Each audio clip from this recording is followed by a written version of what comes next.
Welcome to my channel. So Indian contract act 1872 जिसका part second हम इस video में करेंगे, section number 3 to 30 and part 1 में हमने डेफिनेशंस देखी थी। सो स्टार्ट करते हैं। सबसे पहले हमारा इंडियन कॉन्ट्रैक्ट एक्ट का एक ओवरव्यू दिया है, एक फ्लो चार्ट बनाया है। तो फ्लो चार्ट के अकॉर्डिंग ज़्यादा अच्छे से मेमोराइज हो जाती है चीज़ें। तो यहाँ पे हमें पता चल जाएगा कि कौन सा पार्ट कौन से सेक्शन नंबर से स्टार्ट होता है, कौन से सेक्शन नंबर पे खत्म होता है। तो इसका आप स्क्रीनशॉट ले लो ताकि आपको क्लियर हो जाएगा। जनरल प्रिंसिपल्स हमारा सेक्शन नंबर 75 तक डील करता है एंड स्पेसिफिक 266 तक। पर सोगा सील ऑफ गुड्स एक्ट जो कि 1930 में इस एक्ट से रिपील होकर इसको स्पेशल एनैक्टमेंट में चेंज कर दिया जाता है। सेम एज पार्टनरशिप 1932 में यहाँ से रिपील होकर स्पेशल एनैक्टमेंट में चेंज कर दिया जाता है। सो जनरल प्रिंसिपल्स हम इस वीडियो में यहाँ तक का पार्ट कवर करेंगे। ऊपर से एक बार देख लेते हैं कि कौन सा पार्ट कौन से सेक्शन तक है, फिर हम स्टार्ट करते हैं। कम्युनिकेशन, एक्सेप्टेंस एंड रेवोकेशन हमारा सेक्शन नंबर 3 से लेके 9 तक। Valid contract section number 10। Competency 11 to 12। Free consent 13 to 22 and lawful consideration and object 23 to 24 and void agreements हमारा 23 टू 30। सो सबसे पहले आता है हमारा communication. Communication section number 3 and section number 4 दोनों डील करते हैं कम्युनिकेशन से। सेक्शन नंबर एक मिनट सेक्शन नंबर 3 में कुछ मोड्स प्रोवाइड किए हुए हैं कि कम्युनिकेशन का किस कम्युनिकेशन पर किस चीज का, प्रपोजल का, एक्सेप्टेंस का एंड रेवोकेशन का। कम्युनिकेशन, प्रपोजल का, एक्सेप्टेंस का एंड रेवोकेशन का। ठीक है, तो कम्युनिकेशन का क्या मोड है, बाय एनी एक्ट या बाय एनी ओमिशन। ठीक, पर विद इंटेंशन होना चाहिए या इसका इफेक्ट होना चाहिए कि हाँ कम्युनिकेशन हुआ है। मतलब क्या हुआ, जैसे कि ए ने बी को ऑफर दिया कि मैं तुम्हें अपना घर बेचना चाहता हूँ at a certain some of amount पे। तो ए ने जो ऑफर दिया वो विद इंटेंशन होना ज्यादा जरूरी है, क्योंकि विदाउट एनी इंटेंशन तो कंप्लीट होना ही नहीं है। तो विद इंटेंशन होना चाहिए। Intention to create legal relationship जो है वो एसेंशियल पार्ट है। ठीक, ऐसे ही बी अगर एक्सेप्ट करता है तो वो विद इंटेंशन होना चाहिए। क्लियर। और कोई अगर एग्जाम्पल लेते हैं, ए का जो है वो डॉग मिसिंग हो जाता है और ए जो है इस ए का डॉग जो है वो मिसिंग हो जाता है और ए पब्लिक एडवर्टाइजमेंट निकालता है इन न्यूज़पेपर। तो बी को न्यूज उस एडवर्टाइजमेंट के बारे में कुछ भी नहीं पता होता। उस एडवर्टाइजमेंट में क्या होता है कि जो भी मेरा डॉग मेरे को लेकर आएगा, मेरे पास वापस लेकर आएगा, मैं उसको 500 रुपीज एज अ रिवॉर्ड दूंगा। ठीक है, तो बी को तो पता नहीं होता कि अच्छा ऐसे ऐसे कोई एडवर्टाइजमेंट ए ने निकाली है, पर बी को फिर भी डॉग मिल जाता है और ए को लाके दे देता है, चला जाता है। पर बाद में फिर उससे वो आ जाता है, बाद में उसको पता चलता है अच्छा ऐसे ऐसे कोई एडवर्टाइजमेंट निकली थी तो मुझे तो रिवॉर्ड लेना है फिर। तो ये ए को एनफोर्स जबरदस्ती नहीं कर सकता। क्यों? क्योंकि जब उस बी का जो एक्ट था वो विदाउट एनी इंटेंशन था। हाँ, अगर बी का एक्ट नॉलेज हो जाती, मतलब डॉग को लाने से पहले अगर उसको एडवर्टाइजमेंट की नॉलेज हो जाती और तब वो एक्ट करता विद इंटेंशन कि हाँ मुझे तो रिवॉर्ड लेना है, तब ए जो है वो लाइबल होता बी को रिवॉर्ड देने के लिए। ठीक, तो यहाँ पे बी का जो एक्ट था जो बिना एडवर्टाइजमेंट की इंफॉर्मेशन हुए डॉग को लेके आया, मतलब इसका विदाउट एनी इंटेंशन था जो बी का एक्ट था डॉग को लाने का। क्लियर। इफेक्ट में एक केस हम पढ़ते हैं, पॉवेल वर्सेस ली। पॉवेल वर्सेस ली, इस केस में क्या होता है, एक पर्सन जो है वो हेडमास्टर की पोस्ट के लिए अप्लाई करता है। ठीक, इंटरव्यू होता है, कमेटी डिसाइड करती है कि हाँ ठीक है हम इस पर्सन को अपॉइंट करेंगे, पर ये अभी अंदर की बात होती है, ऑफिशियल तरीके से इसको डिक्लेयर नहीं किया जाता। ठीक है, पर एक अनऑथराइज पर्सन जो है इस बात को लीक कर देता है टू दैट पर्सन जिसका अपॉइंटमेंट होना होता है। पर बाद में कमेटी का इंटेंशन चेंज हो जाता है कि नहीं हम इस पर्सन को अपॉइंट नहीं करेंगे। तो जिस पर्सन को अपॉइंट करने की बात हो रही थी वो क्लेम करता है कि ना ना ना कॉन्ट्रैक्ट तो हो गया। तो फिर क्या होगा, कमेटी जो है वो बाउंड नहीं होगी, क्योंकि वहां पे उस कम्युनिकेशन को जो कि अनऑथोराइज तरीके से लीक की गई थी उसका कोई इफेक्ट नहीं हुआ एज अ कम्युनिकेशन। अगर ऑफिशियल डिक्लेरेशन हो जाता तो इफेक्ट पड़ता कि हाँ भाई कम्युनिकेशन हुआ है, फिर तो कमेटी बाउंड हो जाती। सो क्लियर है। एंड अब चलते हैं सेक्शन नंबर 4 पे कि कम्युनिकेशन को कंप्लीट कब होगा। सबसे पहले प्रपोजल। कम्युनिकेशन का प्रपोजल जो है वो प्रपोजल का कम्युनिकेशन कैसे कंप्लीट होगा? जिस पर्सन के लिए प्रपोजल बनाया है उसकी नॉलेज में अगर प्रपोजल आ गया तो ये कंप्लीट है। मतलब क्या हुआ, ए ने जब बोला बी को कि मैं तुम्हें अपना घर बेचना चाहता हूँ at a certain some of amount में, बाय पोस्ट भेजा या बाय ईमेल भेजा, तो जिस दिन बी की नॉलेज में वो पोस्ट आ जाता है या ईमेल आ जाता है, रिसीविंग हो जाती है बी को, तो तब मान लिया जाएगा कि प्रपोजल कंप्लीट हो चुका है। ठीक है, मैंने आपको कोई ऑफर दिया है, अब आपकी नॉलेज में जब आ जाएगा तब माना जाएगा कि हाँ प्रपोजल कंप्लीट हो गया है। ठीक, अब चलते हैं एक्सेप्टेंस पे। एक्सेप्टेंस में दो रूल दिया है, against the proposer and against the acceptor. मतलब क्या हुआ, प्रपोजर ए के अगेंस्ट में कब ये एक्सेप्टेंस होगा, जब बी जो है उसने पोस्ट निकाल दिया या मेल कर दिया, प्लस उसकी पावर के बाहर हो गया कि अब उसको रोक नहीं सकता बी, तो ये किसके अगेंस्ट में हो गया, ए के अगेंस्ट में हो गया। एक्सेप्टेंस की बात हो रही है, ठीक है। और बी के अगेंस्ट में कब होगा, जब यही पोस्ट ए की नॉलेज में आ जाएगा, ए की नॉलेज में आ जाएगा। ठीक, मतलब मैंने जो आपको प्रपोजल दिया था आपने उसको एक्सेप्ट कर लिया, ठीक, मेरे अगेंस्ट में वो तब होगा जब आप उस पोस्ट को निकाल दोगे अपने हाथ से, एंड देन उसके बाद वो आपकी कंट्रोल के भी बाहर हो गया, आप उसको ट्रांसमिट होने से रोक नहीं पाओगे, तो फिर वो मेरे अगेंस्ट में हो गया। आपके अगेंस्ट में वो तब होगा जब मेरे पास उस एक्सेप्टेंस की नॉलेज हो जाएगी। क्लियर। एंड अब चलते हैं रेवोकेशन पे। रेवोकेशन किसी का भी हो सकता है, प्रपोजल का भी एंड एक्सेप्टेंस का भी। ठीक, तो जो भी है, चाहे वो प्रपोजर है चाहे वो एक्सेप्टर है, जो भी मेकर है उसके अगेंस्ट में ये चीज तब होएगी जब वो ट्रांसमिट भी कर देगा प्लस उसकी कंट्रोल के बाहर भी हो जाएगा। मतलब रेवोकेशन अगर आप कर रहे हो, मेरे जो आपने एक्सेप्टेंस किया था, अगर रेवोकेशन आप करोगे तो ये आपके अगेंस्ट में होगा जब आप पोस्ट कर दोगे और आपके कंट्रोल के बाहर चला जाएगा। ठीक, और ये मेरे अगेंस्ट में तब होगा जब मेरी नॉलेज में ये आ जाएगा। ए ने अपना प्रपोजल जो है वो कैंसिल करना है, तो बी ए ने जब पोस्ट कर दिया प्लस इसकी पावर से बाहर हो गया तो ये ए के अगेंस्ट में हो गया, और ये बी के अगेंस्ट में तब होगा जब बी के नॉलेज में आ जाएगा ए का रेवोकेशन। ठीक, सेम एज अगर बी रेवोक कर रहा है तो बी के अगेंस्ट में हो जाएगा अगर उसने पोस्ट कर दिया प्लस उसके पावर के बाहर हो गया, और ए के अगेंस्ट में ये तब होगा जब ए को नॉलेज हो जाएगी कि हाँ बी ने रेवोक कर दिया। ठीक,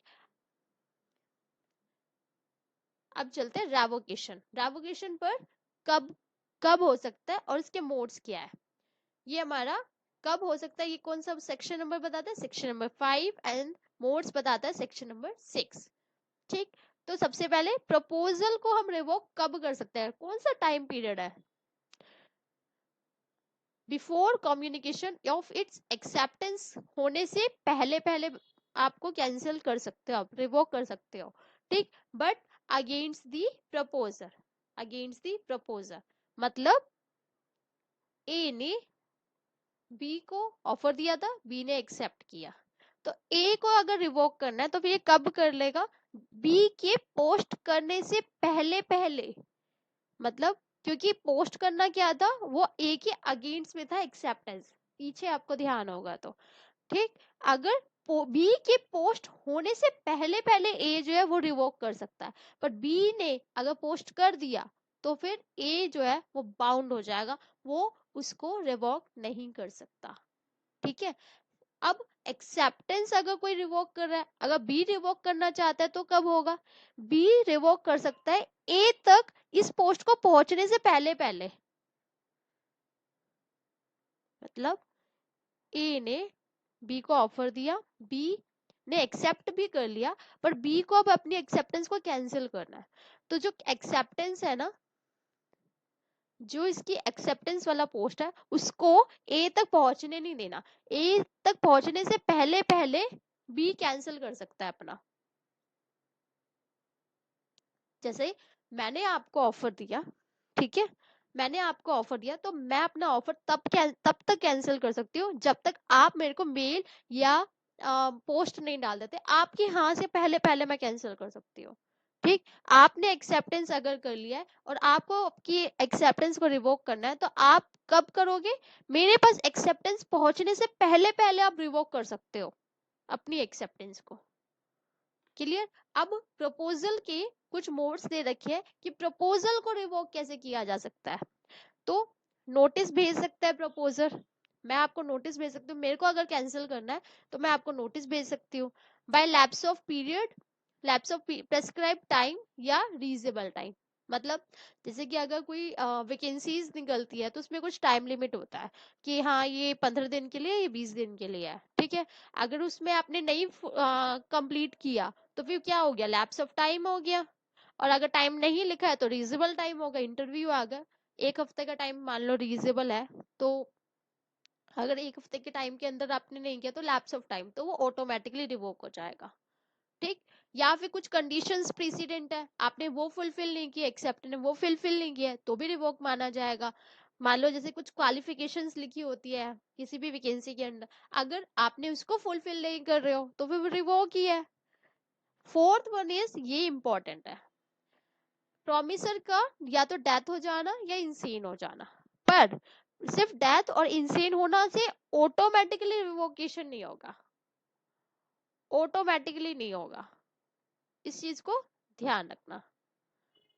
ठीक, ये रिवोक तब माना जाएगा एक्सेप्टेंस होने से पहले और एक्सेप्टर की नॉलेज में चीज आ जानी चाहिए, तभी वो रिवोक होगा, ऑटोमेटिकली रिवोक नहीं होगा। इसमें सुप्रीम कोर्ट के कई सारे केसेस भी है, मौका मिला तो केसेस एब्सोल्यूट होनी चाहिए, मतलब क्लियर फॉर्म में होनी चाहिए। ठीक, दूसरा अनक्वालिफाई नहीं होने चाहिए। अनक्वालिफाई मतलब अगर ए बोलता है कि मैं तुम्हें अपना घर 10,000 रुपीज में बेचना चाहता हूँ, बी बोलता है कि ठीक है मुझे तुम्हारा ऑफर जो है वो एक्सेप्ट है, पर मैं 8,000 में खरीदूंगा। तो मतलब क्या हुआ कि जो ए का जो ऑफर है बी ने उसको अमेंड कर दिया, उसमें चेंजेस कर दिए। तो ऐसा नहीं होना चाहिए कि पार्शियली आप एक्सेप्ट कर रहे हो पर पार्शियली आपने जो ऑफर है उसका नेचर ही चेंज कर दिया। जैसा ऑफर आया है एज इट इज आपने एक्सेप्ट ऐसे ही करना है। इसको बोलते हैं मिरर रूल। ठीक है, तो इसलिए बोला गया है कि एब्सल्यूट मतलब क्लियर फॉर्म में होना चाहिए जिसका कुछ सर्टेनिटी कुछ क्लियर हो। ठीक, अनक्वालिफाइड का मतलब कि उस जैसा ऑफर आया है आपको वैसे ही एक्सेप्ट करना है विदाउट एनी चेंजेस। ठीक, प्लस एक्सेप्टेंस या तो अगर कोई मैनर प्रेस्क्राइब्ड है उसी फॉर्म में होना चाहिए, या फिर उसमें कोई भी रीजनेबल या यूजुअल मैनर जो भी चलता है तो उस फॉर्म में होना चाहिए। जैसे कि कोई भी वैकेंसीज जब निकलती है तो उसमें एक मैनर प्रेस्क्राइब होता है कि जैसे मान लो बायोडाटा वगैरह है या जो भी है, तो फिर आपको या ईमेल करना है या बाई पोस्ट करना है, जो भी इसमें मैनर प्रेस्क्राइब्ड है आपको उसी मैनर के अकॉर्डिंग चलना है। और अगर नहीं मैनर प्रेस्क्राइब्ड है तो जो भी उस फील्ड में होता है, जो भी रीजनेबल और यूजुअली चलता है उसके अकॉर्डिंग करना है।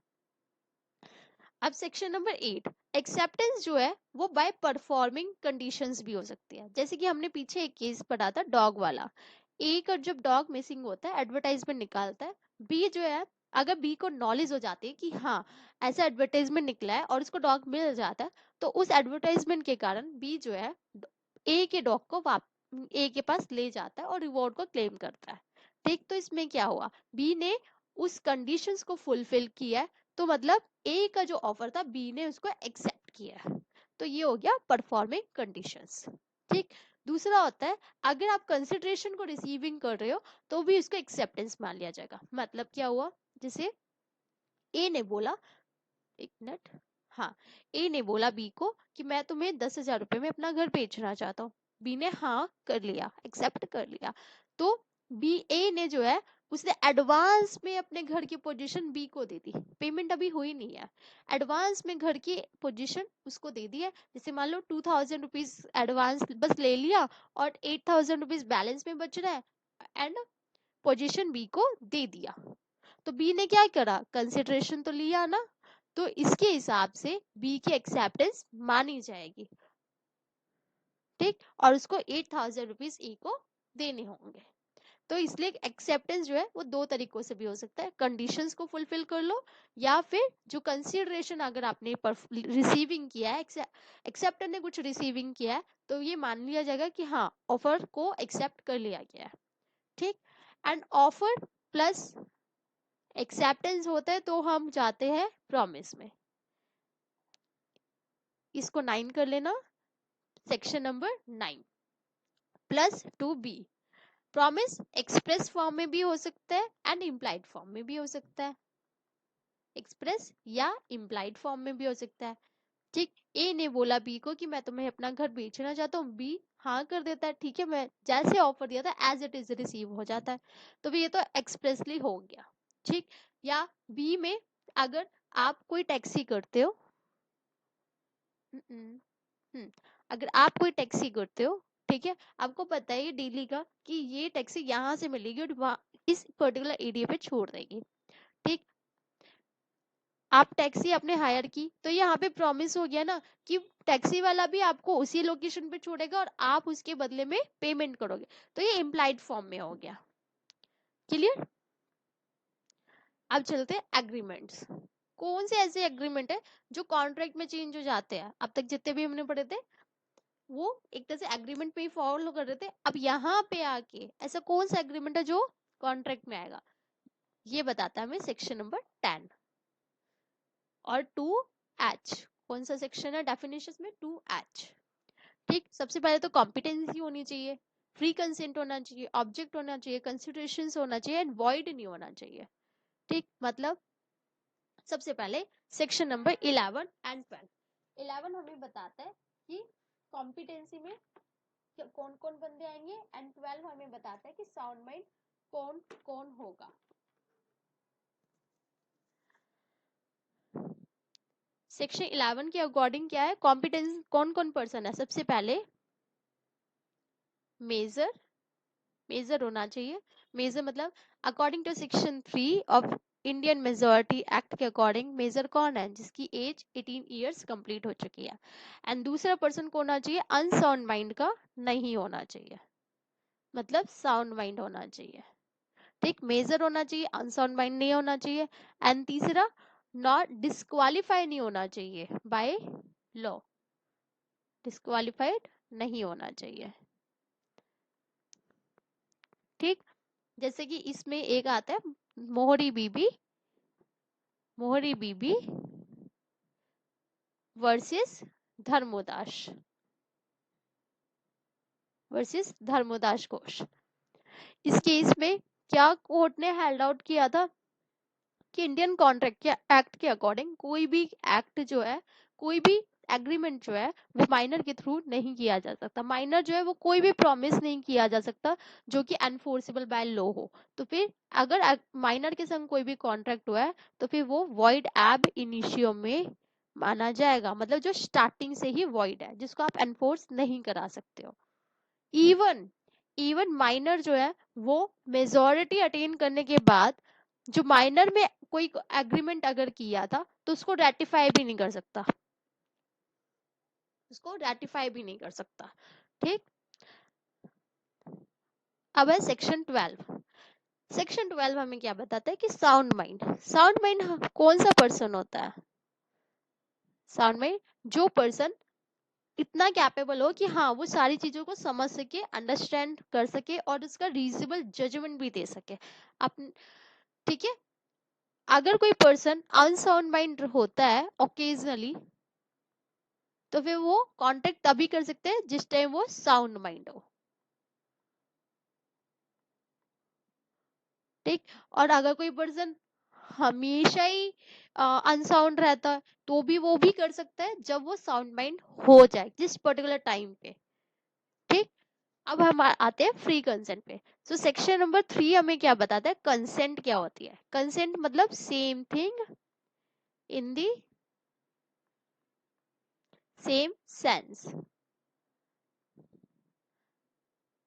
अगर ब्लैक कार के बारे में कॉन्ट्रैक्ट हुआ है तो ब्लैक कार के बारे में ही एक्सेप्टेंस भी हुई है, मतलब ब्लैक कार के बारे में अगर ऑफर आया तो एक्सेप्टेंस भी ब्लैक कार के बारे में ही होनी चाहिए, मतलब सेम चीज के लिए होना चाहिए।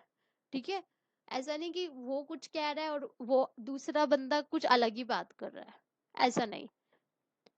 सेक्शन 14 हमें क्या बताता है कि फ्री कंसेंट हम किसे कहेंगे, फ्री कंसेंट किसे कहेंगे जिसमें ना तो कोर्शन हो, ना अनड्यू इन्फ्लुएंस हो, ना फ्रॉड हो, ना मिस्टेक हो और ना ही मिस रिप्रेजेंटेशन हो। ठीक, फ्री कंसेंट। सो यहाँ पे एक्सप्लेन करते हैं सेक्शन नंबर 3 से लेके 30, सेक्शन नंबर 13 से लेके 22 तक चलेगा। तो सबसे पहले तो हमें पता चल गया कि 13 में फ्री कंसेंट बताई हुई है, जो कि same thing in the same sense, and section number 14 में free consent coercion, undue influence, fraud, misrepresentation and mistake नहीं होना चाहिए। ठीक, सबसे पहले चलते हैं कोर्शन पे, सेक्शन नंबर 15। कोर्शन का मतलब क्या होता है, किसी पर्सन को या तो आप या तो थ्रेट करना, डराना या कमिट कर देना। क्या कमिट करना, ऐसा कोई भी ऑफेंस जो आईपीसी में ऑफेंस है। जित आईपीसी में क्या है, ऑफेंसेस की पूरी एक लिस्ट दे रखी है कि हाँ ये ऑफेंस है, ये चीजें ऑफेंस में मानी जाएंगी। तो या तो उसमें से थ्रेट करना कोई भी चीज, या कमिट करना, या फिर किसी पर्सन को डिटेन कर लेना, या फिर इसको थ्रेट टू डिटेन देना।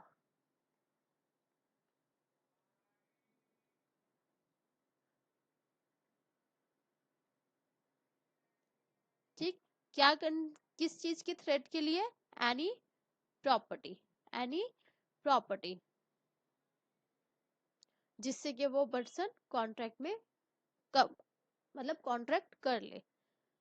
जैसे कि कोई भी बंदा ए जो है वो बी के पास जाता है और बी को कहता है, उसके सर पे गोली गन रख के कि ये प्रॉपर्टी मेरे नाम कर। तो क्या हो रहा है, बी जो है वो प्रेशर में आके नाम कर देगा। तो इसे क्या कर रहा है, थ्रेट कर रहा है ना ये। तो फिर ये आ जाएगा हमारा क्वेश्चन में, डराना धमकाना। ठीक, पर यहाँ पे कोई मैटर नहीं करता, अगर मान लो ऐसा कोई एरिया है जहाँ पे हमारा इंडियन कॉन्ट्रैक्ट एक्ट जो है अप्लाई नहीं होता, वहां पे भी ये एक्ट अप्लाई कर जाएगा। ठीक है, वहां पे मैटेरियल नहीं होता। हम्म, अब चलते हैं अनड्यू इन्फ्लुएंस पे, सेक्शन नंबर 16। एक चीज और, कोर्शन को एक वर्ड और बोलते हैं ड्यूरेस। कई बार ये एग्जाम में पूछ लिया जाता है कि ड्यूरेस का हमारे एक्ट में कौन सा सेक्शन नंबर है, section number 15, section number 15। And strike करना क्या क्वेश्चन है आपके अकॉर्डिंग? स्ट्राइक जो है वो आईपीसी में तो ऑफेंस है नहीं, तो ऑब्वियसली ये क्वेश्चन में तो नहीं आएगा, ऑब्वियसली ये क्वेश्चन में तो नहीं आएगा।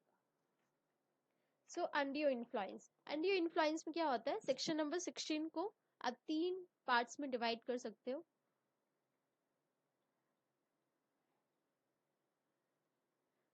सबसे पहला सबसे पहला बताता है रिलेशन। अगर कोई पर्सन अपनी पोजीशन का यूज करता है, अपनी पोजीशन का यूज करता है किसी दूसरे पर्सन के ऊपर, तो ये माना जाएगा कि हाँ ये फिड्यूशियरी रिलेशन में है। ठीक है, अनफेयर एडवांटेज उठाता है दूसरे पर्सन का, तो अनड्यू इन्फ्लुएंस माना जाएगा। मानो एक एग्जाम्पल अगर दिया जाए आपको, जैसे कि बैंक किसी पर्सन को लोन की जरूरत है और वो बैंक में जाता है, पर उसमें क्या हुआ है, हाई बैंक वाला हाई रेट इंटरेस्ट करता है कि नहीं, बहुत हाई रेट लगाता है। तो वो तो ऑर्डिनरी कोर्स ऑफ बिजनेस है, उसको आप अनड्यू इन्फ्लुएंस में नहीं डालोगे। ठीक, या फिर एक लाइक जैसे आश्रम होते हैं, कोई गुरु है, गुरु बोलते हैं अपने जो जो भी उनके फॉलोअर्स होते हैं कि आप अपनी प्रॉपर्टी को मेरे नाम कर दो, आपको सक्सेस हो जाएगा, सक्सेस मिल जाएगी, या फिर कुछ भी, मतलब अंधभक्त जो भी बोलोगे आप।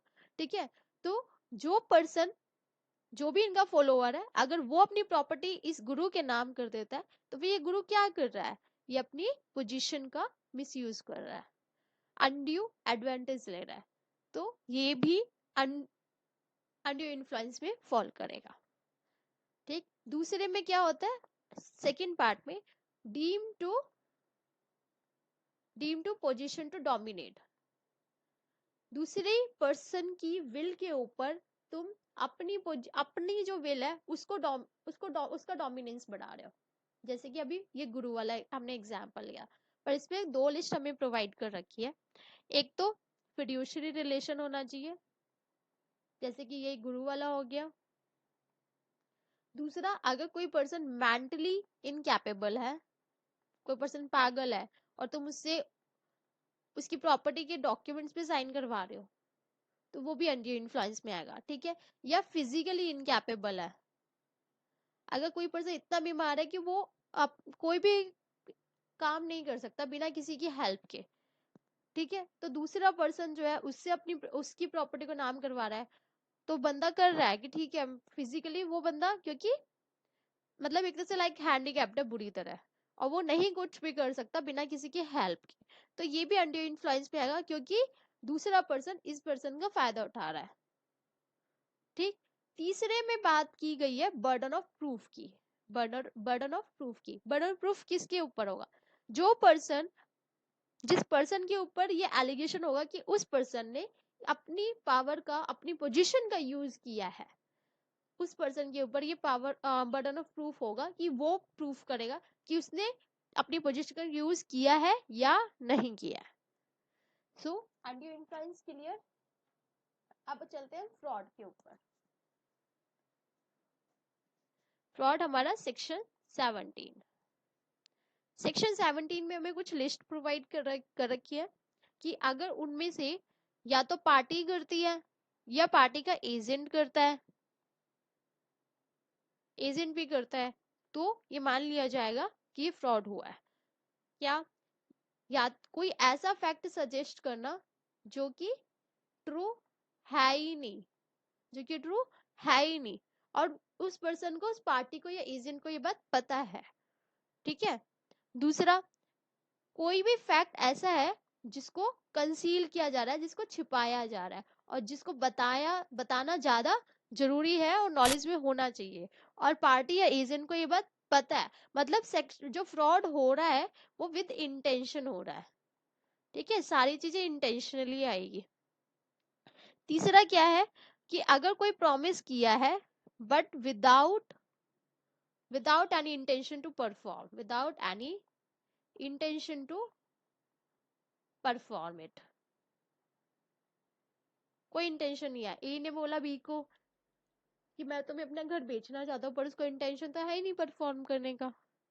ठीक है, फोर्थ है, कोई भी अदर एक्ट होना चाहिए जो कि दूसरे पर्सन को डिसीव कर रहा हो, मतलब उसका कोई भी नुकसान कर रहा हो। मान लो जैसे कि मैं तुम्हें अपना घर तुम्हें बेचना चाहती हूँ, पर मुझे पता है मेरे घर में क्या कमी है, तुम्हें नहीं बताया मैंने। ठीक है, तो ये क्या हो गया, रिसीव कर रही हूँ मैं तुम्हें। तीसरा, कोई भी एक्ट या ओमिशन ऐसा करना जो कि ऑलरेडी फ्रॉड है, कोई भी एक्ट या ओमिशन ऐसा करना जो डिक्लेयर्ड है कि हाँ ये फ्रॉड है। जैसे कि मान लो नोट्स है, बैंकिंग नोट्स, अगर आपको ये पहचाननी है कि असली है नकली है, और ये मुझे पता है, और मैं तुम्हारे संग ये कोई फ्रॉड कर देती हूँ, तो ये डिक्लेयर्ड है और मेरा ये एक्ट जो है ये फ्रॉड में आ जाएगा।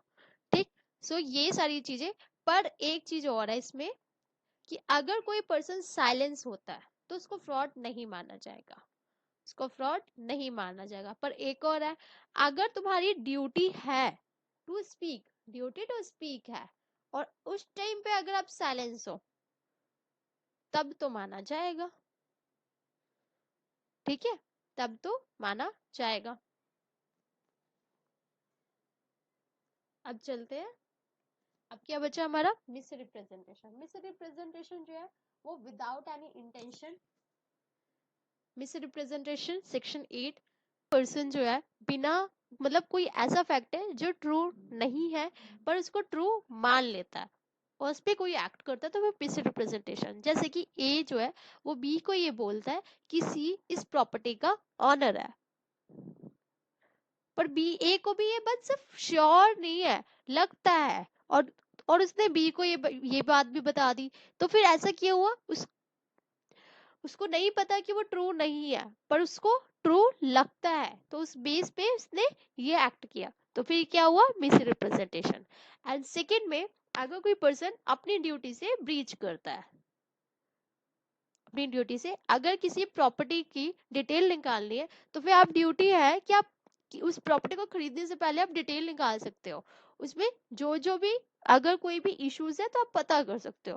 पर इस बात को जाने बिना ए जो है वो बी से प्रॉपर्टी खरीद लेता है, बिना बी की प्रॉपर्टी की डिटेल निकाले कि यहाँ पे कुछ है नहीं है, कुछ प्रॉब्लम है, लेकिन नहीं निकालनी उसने। तो इसने क्या किया? ब्रीच ऑफ ड्यूटी किया, कि उसने टैक्स पे किया है नहीं किया है, कोई कुछ भी इन्वेस्टिगेशन नहीं की, कुछ भी डिटेल्स नहीं निकाली, और ऐसे ही प्रॉपर्टी खरीद ली। ठीक। और थ्री में, अगर कोई पर्सन इनोसेंटली मिस रिप्रेजेंट करता है तो ये कवर होगा। क्लियर? एंड सेक्शन नंबर 19 क्या बात करता है? वॉइडेबल डिक्लेयर कराने की बात करता है। कौन से कॉन्ट्रैक्ट वॉइडेबल डिक्लेयर कराने हैं? जो क्वेश्चन से हुए, फ्रॉड से हुए एंड मिस रिप्रेजेंटेशन से हुए, इनको वॉइड डिक्लेयर कराने के लिए जा सकते हैं। मतलब section number 15, section number 17 and section number 18। ठीक। सेम एज 19A, जो कि अनड्यू इन्फ्लुएंस से अगर कोई कॉन्ट्रैक्ट हुआ है तो आप उसको भी वॉइडेबल डिक्लेयर करा सकते हो। वॉइड हमारा अनड्यू इन्फ्लुएंस कौन से सेक्शन में? Section number 16। ठीक। हम्म। पर एक चीज का और ध्यान रखें, मिस रिप्रेजेंटेशन, इसी में मिस रिप्रेजेंटेशन या फ्रॉड्यूलेंट हम नहीं मानेंगे उसको, अगर कोई पर्सन जो है डिस्कवर कर सकता था कोई भी फैक्ट डिस्कवर कर सकता था जनरली,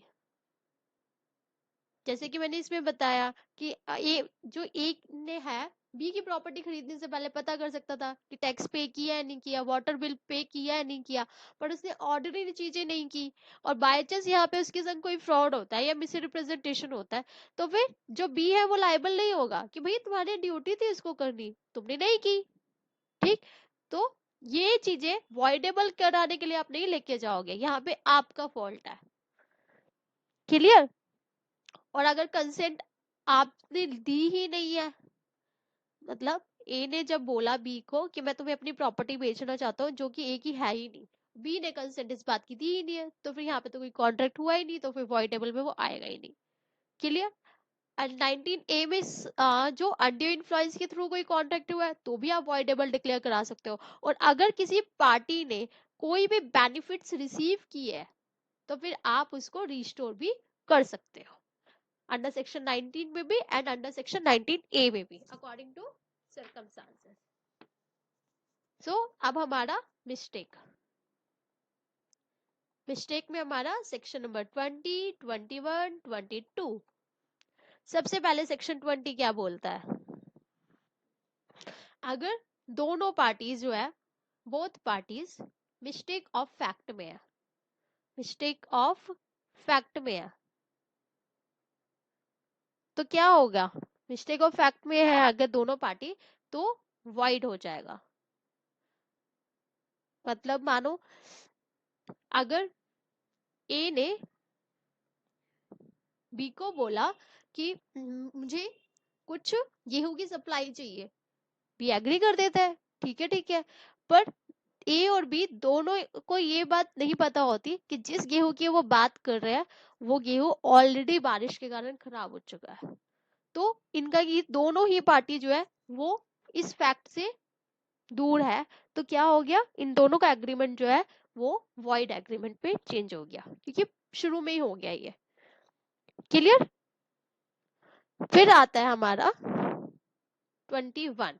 अब मिस्टेक ऑफ लॉ के बारे में, मिस्टेक ऑफ लॉ के बारे में, अगर mistake of law Indian law के लिए है तो वॉइड तो नॉट वॉइडेबल होगा, मतलब वैलिड ही इसको डिक्लेयर, मतलब वैलिड की तरह ही इसको ट्रीट किया जाएगा। क्यों ऐसा? क्यों? क्योंकि ignorance of law ignorance of law is no excuse. ये लाइन तो आपको पता ही होगी। अगर आपने इंडियन लॉ की आपको इन्फॉर्मेशन नहीं थी और इसके लिए आपने कोई मिस्टेक हो गई है, तो फिर वो नॉट वॉइडेबल नहीं होगा, वो वैलिड होगा।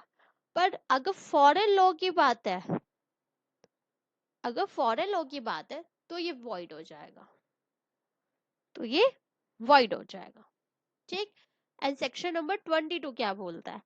अगर सेक्शन नंबर 20 यहाँ पे बोथ पार्टीज मिस्टेक में थी तो वॉइड हुआ। यहाँ पे अगर वन पार्टी मिस्टेक में होती है, वो भी मिस्टेक ऑफ फैक्ट, तो नॉट वॉइडेबल होगा, मतलब वैलिड की तरह ही ट्रीट होगा। ठीक। मिस्टेक ऑफ फैक्ट अगर एक पार्टी की तरफ से होता है, यहाँ पे दोनों पार्टी थी इसलिए वॉइड हो गया, यहाँ पे एक पार्टी है तो नॉट वॉइडेबल है। यहाँ पे होता है आपका फ्री कंसेंट खत्म। अब आ गया हमारा लॉफुल अनलॉफुल कंसिडरेशन और ऑब्जेक्ट्स, जो कि हमारा सेक्शन नंबर 3। सेक्शन नंबर 3 में कुछ लिस्ट प्रोवाइड की हुई है हमें कंसिडरेशन एंड ऑब्जेक्ट्स कि ये अनलॉफुल होंगे। ठीक है, तो सबसे पहले हमारा सेक्शन नंबर 23, यहाँ पे क्या बोलता है? कोई भी कंसिडरेशन या कोई भी ऑब्जेक्ट जो है वो लॉफुल रहेगा जब तक सबसे पहले फॉरबिडन बाय लॉ, मतलब कि किसी भी लॉ के अकॉर्डिंग वो ऑफेंस ना हो। सेकेंड इज जब तक कि किसी भी प्रोविजंस को, लॉ के किसी भी प्रोविजन को डिफीट ना करता हो, डिफीट कर रहा है, या फ्रॉड अगर हो तो भी अनलॉफुल होगा वो। ठीक है, या इंजरी पहुंचा रहा है, या तो किसी पर्सन को इंजरी, या तो किसी प्रॉपर्टी को, या किसी पर्सन को। ठीक है, फिर इमोरल है अगर, या ओपोज टू पब्लिक पॉलिसी, या ओपोज टू पब्लिक पॉलिसी।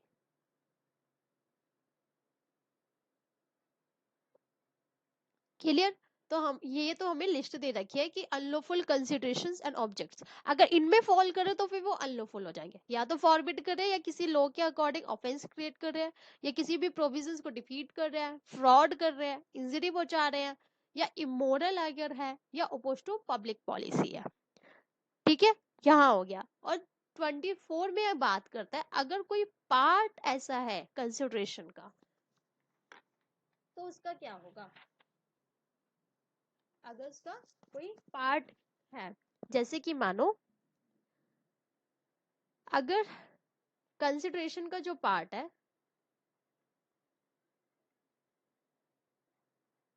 वो अनलॉफुल है एक या मोर ऑब्जेक्ट्स के लिए।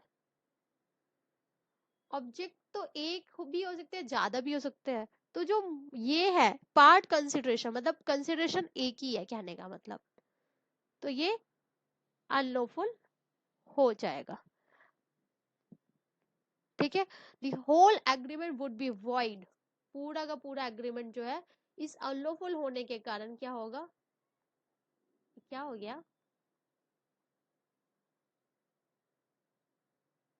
हम्म, पूरा का पूरा अनलॉफुल होने के कारण ये वॉइड हो जाएगा। पर अगर कंसिडरेशन ऐसा है जो कि सेपरेट किया जा सकता है, जो कि सेपरेट किया जा सकता है लॉफुल पोर्शन से, लॉफुल पोर्शन से अगर सेपरेट कर सकते हैं तो ठीक है।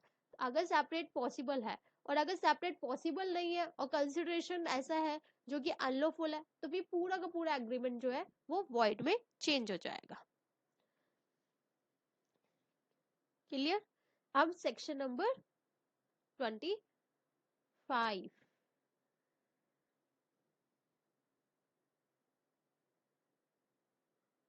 ये हमने कर लिया। यहाँ से हमारे वॉइड एग्रीमेंट्स शुरू हो जाते हैं। Section number 23 to 30, section number 23 to 30 unlawful consideration और ऑब्जेक्ट हमने देखे।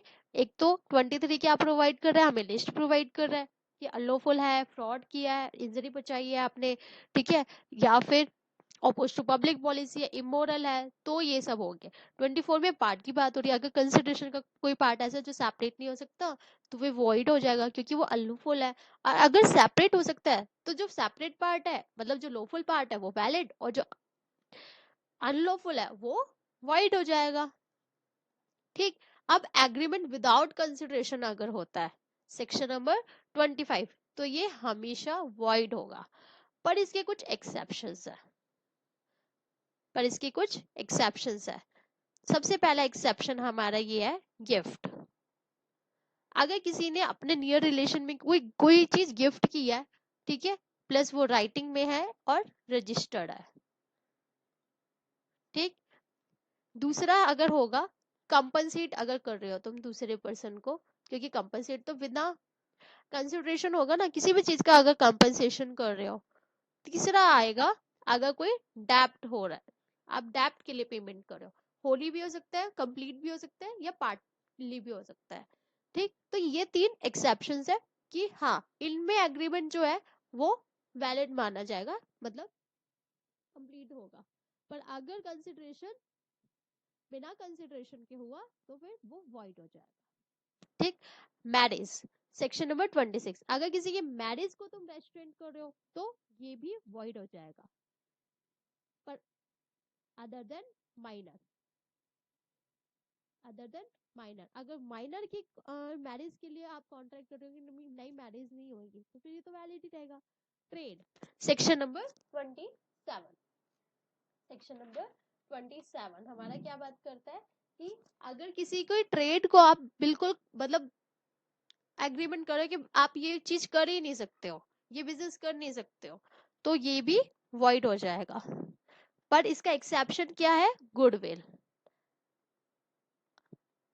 गुडविल, अगर आपने अपने बिजनेस को किसी पर्सन को सेल आउट किया है exchange of with exchange of consideration, ठीक है, और प्लस यहाँ पे कुछ रीजनेबल रिस्ट्रिक्शंस अगर लगाई गई है तो वैलिड रहेगा कि इस पर्टिकुलर एरिया में आप ये बिजनेस नहीं कर पाओगे सेल करने के बाद, ठीक है, या इतने पर्टिकुलर टाइम के लिए नहीं कर पाओगे, अगर वो रीजनेबल होगा तो फिर वो वैलिड रहेगा।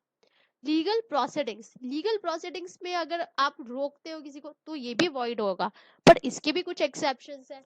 अगर कोई आर्बिट्रेशन एग्रीमेंट के लिए जाता है, अगर कोई अगर एब्सोल्युटली करते हो तो फिर वो तो वॉइड होगा, ये किसी के राइट को खत्म हो रहे हो तो वो भी वॉइड होगा। पर इसके एक्सेप्शन क्या होंगे, एक्सेप्शन सबसे पहले हमारा होगा आर्बिट्रेशन एग्रीमेंट,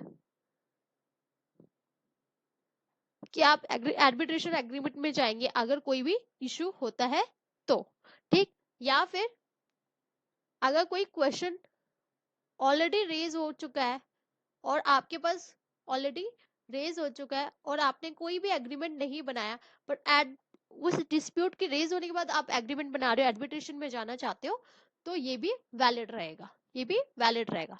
अनसर्टेनिटी, अगर कोई ऐसा एग्रीमेंट है जो अनसर्टेन है, पॉसिबल ही नहीं है कि हाँ वो हो जाएगा, ठीक है, पॉसिबल ही नहीं है कि हाँ ये हो जाएगा, मतलब जैसे कि मैंने आपको बताया था कि मैं ए ने बोला बी को कि मैं तुम्हें अपना घर बेचना चाहता हूँ, बी क्या कहते हैं, हाँ देखते हैं, उसने ना तो हाँ किया ना किया, तो ये क्या हो गया, अनसर्टेन हो गया ना, तो इसके कारण कारण वॉइड हो गया। ठीक, या फिर ए जो है वो बी को ऑफर करता है कि मैं अपना घर बेचना चाहता हूँ, ठीक है, पर इस सम ऑफ अमाउंट में, तो बी क्या करेगा, वो भी कहेगा कि मैं भी खरीदना चाहता हूँ, पर एस या इतने अमाउंट में मिल जाए, मतलब डायरेक्टली बात नहीं हो रही है यहाँ पे, इनडायरेक्टली बात हो रही है, तो फिर कुछ सर्टेन नहीं है, तो इसके कारण ये भी वॉइड हो जाएगा। वेजर एग्रीमेंट्स, वेजर मतलब बैटिंग लगाना, ये भी वॉइड है, पर इसका एक्सेप्शन क्या है हमारा, हॉर्स रेसिंग, 5,000 रुपीज या मोर, ठीक। अगर कोई हॉर्स रेसिंग लगा रहा है, हॉर्स रेसिंग के लिए है, उसके लिए कोई प्राइस है, तो फिर वो वेजर में नहीं आएगा, आप उसको एनफोर्स कराने के लिए जा सकते हो, ठीक है। पर वैसे वेजर जो अदर बैटिंग है उनमें नहीं जा सकते हो, क्योंकि बैटिंग किसके ऊपर डिपेंड होती है, हैपनिंग और non happening of any event, कि हो भी सकती है नहीं भी हो सकती है। ठीक है, कुछ सर्टेनिटी नहीं है। लाइक लॉटरी जो है वो आपके ख्याल से, जो लॉटरी है वो बैटिंग में आएगा या नहीं आएगा, क्योंकि बैटिंग में भी एक लक के ऊपर डिपेंड होता है। यहाँ पे स्किल तो कोई भी यूज नहीं हो रही है, यहाँ पे कोई भी तरीके की स्किल यूज नहीं हो रही है, इसके कारण लॉटरी को भी बैटिंग में ही इंक्लूड किया जा सकता है। क्योंकि रिसेंटली अभी कुछ केसेस आए थे लाइक लूडो, और कई सारे केसेस आए थे कर्नाटका या केरला साइड, तो उसमें भी जो शायद कुछ और गेम था, एग्जैक्टली याद नहीं है, उसको भी बैन किया गया था। तो कुछ लॉटरीज को भी हम यही मानेंगे क्योंकि इसमें लक का खेल है। अगर स्किलफुल कोई चीज होती तो माना जा सकता कि हाँ ये बैटिंग नहीं है। सो हमने क्या किया देखा, सबसे पहले सेक्शन नंबर 3 हमारा कम्युनिकेशन, एंड सेक्शन नंबर 4 क्या था, कंप्लीट कब होगा, कम्युनिकेशन। सेक्शन नंबर 5 रेवोकेशन, कि कब हो सकता है हमारा रेवोकेशन, एंड 6 में मोड्स प्रोवाइड किए थे।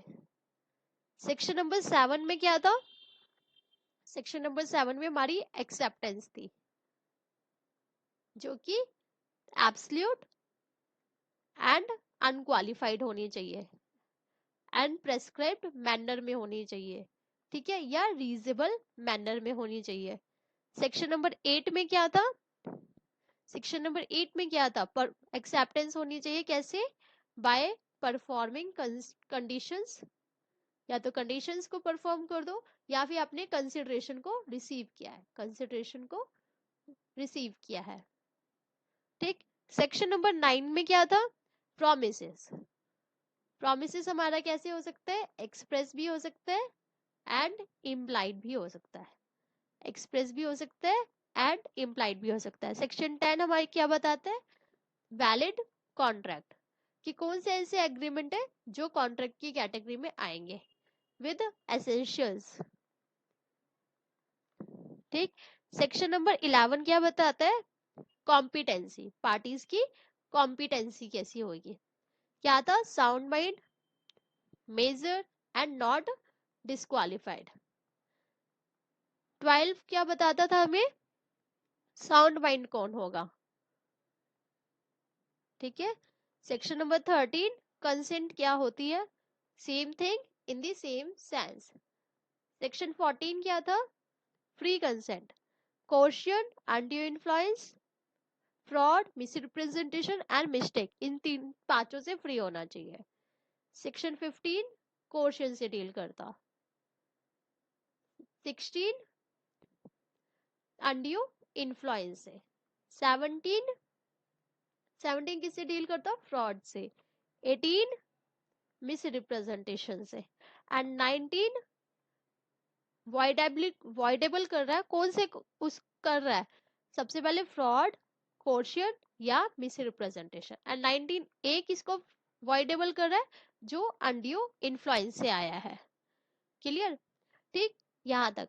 एंड सेक्शन नंबर 20 किसके बारे में बात करते हैं, एग्रीमेंट वॉइड कौन से होंगे हमारे, जो दोनों पार्टीज मिस्टेक ऑफ फैक्ट में होती है, बोथ पार्टीज। ठीक है, 21 क्या बोलते हैं, mistake of law. Indian law अगर हुआ, इंडियन लॉ हुआ तो क्या होगा, नॉट वॉइडेबल हो जाएगा, मतलब वैलिड की तरह ट्रीट होगा। और अगर फॉरेन लॉ होगा तो, फॉरेन लॉ होगा तो क्या होगा, वॉइड हो जाएगा। एंड सेक्शन नंबर 22 किस लिए बात करता है, वन पार्टी। वन पार्टी किस लिए है, मिस्टेक ऑफ फैक्ट, तो ये भी नॉट वॉइडेबल, ये भी कैसे, नॉट वॉइडेबल। ठीक, सेक्शन 23 हमें लिस्ट प्रोवाइड करता है किसकी, कंसिडरेशंस, कंसिडरेशंस एंड ऑब्जेक्ट की, कि अगर ऑफेंस है, फ्रॉड है, तो उस केसेस में क्या होगा। ठीक, फिर आता है हमारा सेक्शन नंबर 24, सेक्शन नंबर 24 क्या बताता है कि अगर पार्ट जो है कंसिडरेशन का या ऑब्जेक्ट का वो अनलॉफुल है तो क्या होगा, सेपरेबल हुआ तो वैलिड है, इनसेपरेबल अगर सेपरेट ही नहीं कर सकते आप उसको तो फिर वॉइड हो जाएगा। 25 किस बारे में बात करता है, 25 बताता है विदाउट कंसिडरेशन। अगर विदाउट कंसिडरेशन आप कोई एग्रीमेंट कर रहे हो तो क्या होगा, वॉइड हो जाएगा।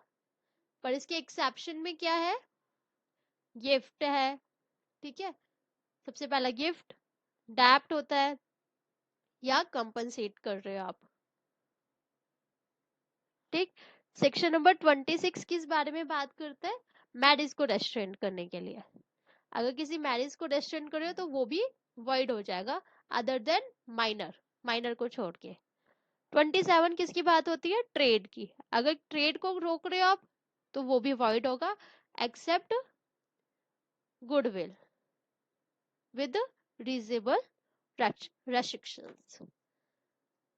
28 किसके बारे में बात करते हैं, लीगल प्रोसीडिंग्स। लीगल प्रोसीडिंग्स, अगर लीगल प्रोसीडिंग्स को एब्सोल्युटली रोका जा रहा है तो ये भी वॉइड होगा, एक्सेप्ट एक्सेप्ट हमारा आर्बिट्रेशन, गारंटी, क्लियर। अब सेक्शन नंबर 19, अनसर्टेनिटी। अगर कोई एग्रीमेंट ऐसा है जो जिसमें कोई सर्टेनिटी ही नहीं है तो ये भी वॉइड हो जाएगा। जो आपको बताया था कि ठीक है, कुछ भी फाइनली नहीं है कि हाँ होगा नहीं होगा, जैसे कि ए बोल रहा है बी को कि मैं तुमने अपना घर 5-10 हजार में बेच दूंगा, 5-10 हजार में, वो मतलब कुछ सर्टेन नहीं है तो ये वॉइड हो जाएगा। सेक्शन नंबर 30 वेजर की बात करता है, वेजर जो है वो भी वॉइड है, except except horse racing. So I hope कि आपको सेक्शन नंबर 30 तक सब क्लियर हो गया हो, और अगर कोई भी फिर भी क्वेरी रह जाए तो आप कमेंट बॉक्स में जरूर मेंशन कर देना, मैं उसे नेक्स्ट वीडियो में कवर कर लूंगी। सो नेक्स्ट वीडियो तक बाय एंड टेक केयर।